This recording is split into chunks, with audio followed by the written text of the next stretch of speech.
પણ આટલા બધા તમે ડાયલોગ્સ આપ્યા છે ગુજરાતી ઇન્ડસ્ટ્રીના ઓડિયન્સીસને, તો અહીંયા બધા તમારો કોઈ ફેવરેટ ડાયલોગ? મારો ફેવરેટ કહું, પેલો જે તમે યશને દર વખતે શું થયું માં બોલો, હવે તારા માટે તો જાંજીગંજ આગે તું કહેતો જઈ આવી દઉં એ મારો ફેવરેટ છે યાર. તારા માટે તો દિલ કરે જ્યાં કે બધું તું કહેતો 25 વાળે કૂદી જવું.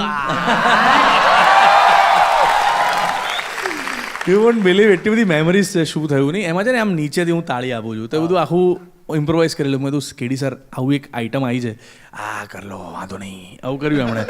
મેં કીધું કે હા હવે મજા આવશે ખુલવાની. એમ યુ વોન્ટ બિલીવ જેટલા લોકોને આ ટોપા શબ્દ ઓફકોર્સ છેલ્લો દિવસમાં જગ જાહેર છે. આખી સ્ક્રિપ્ટમાં ખાલી 4 જ વખત છે ટોપા. પછી મને આમ સૂચતા હતું કે અહીંયા ટપાક નાખી દઉં એમ કરીને પછી એ એડ થયું છે. તો ઓફકોર્સ લવની ભવેનો એક બહુ અદ્ભુત ડાયલોગ છે કે જ્યારે હું આ વડોદરા શહેરને કહેતો હોઉં છું કે જ્યારે તમને કોઈ ગમે ને ત્યારે તમને બધું જ ગમવા લાગે છે.